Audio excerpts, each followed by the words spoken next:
All right, hey everyone, Jeff here at stopthepirates.blogspot.com. Talk about eliminating credit card debt just as a theory. First of all, you have to understand that the debt is not yours personally.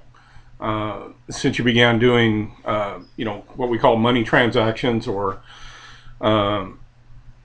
interacting and negotiating with negotiable instruments, these things. These are just checks written on closed accounts, like they all are,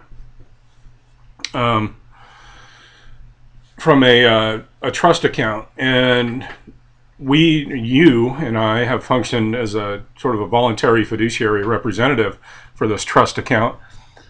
We pay its bills with our own energy. So when you set up your first checking account, you accepted that relationship with the trust the government had set up in your name, which is your name in all capital letters.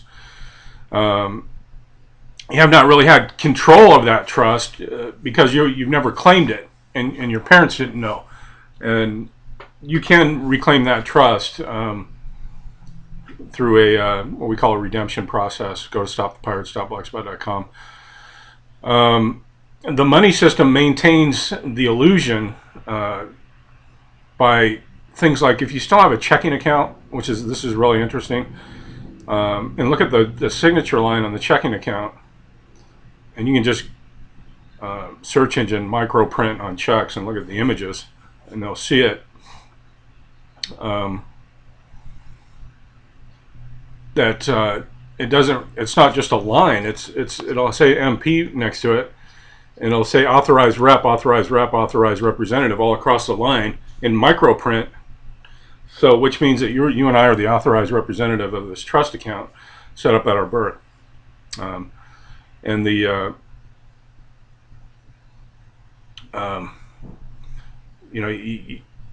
your name. Look at your name on the check.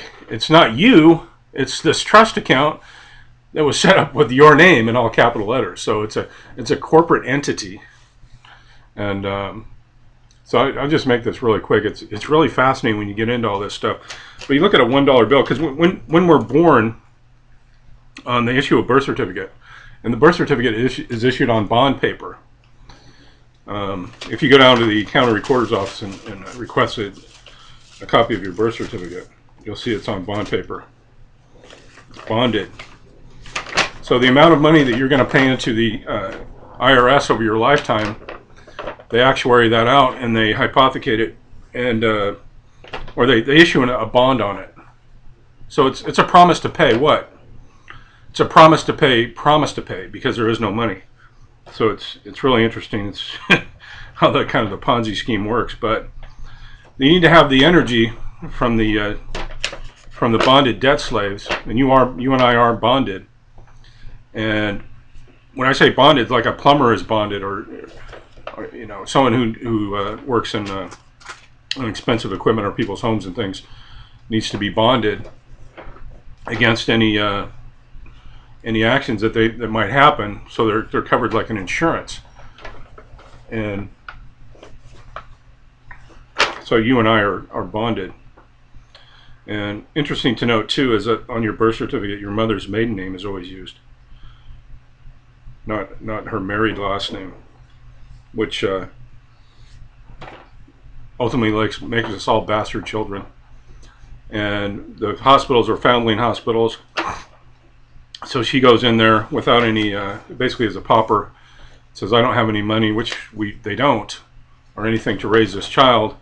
I'm going to go ahead and donate it to your corporation. And they set up the trust at that point and issue the bonds. And the bonds are out there in the equity market making money. So that's basically how it works. Very interesting. If you want some more information on how all this stuff works, but if you look at this, I was just going to show you guys this too. It's on the dollar bill, you'll see the serial number. This one has an L on it, and with the account number next to it. You look at the bottom of your checks that you have, and there's an account number and a rounding number. But if you look also on the back of your Social Security card, it's basically the same. See that? This is an E. It corresponds to one of the 12 Federal Reserve banks in the country. And mine is Richmond, Virginia. L is San Francisco.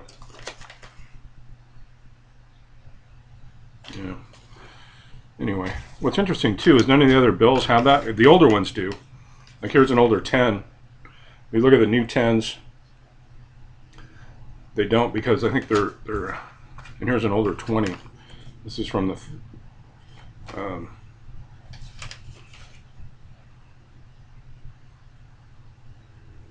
It's a United States note. See that? It's not a Federal Reserve note, because this is a. This was issued in 1934. There's still some of these floating around out there, but they're just checks written on closed accounts. So people ask, well, why is the southern border open? Why does the IRS let illegals just use whatever Social Security card they want, a number, you know? Because ultimately they're paying in, and because there's so many baby boomers retiring now, and they have to pay out the Social Security payments every month, they need a whole new batch of new debt slaves. And they don't really care what, you know, if you're white or if you're black or if you're Hispanic or whatever. They really don't care. Just as long as, because that's the business they're in. They're a slave management company run out of the city of London, out of England. So they just need new blood, basically, into the system. And they don't care where they get it. So that's how that works. Go to stopthepirates.blogspot.com. Thanks for listening. Like, subscribe, and I always forget to say that. And share. Thank you.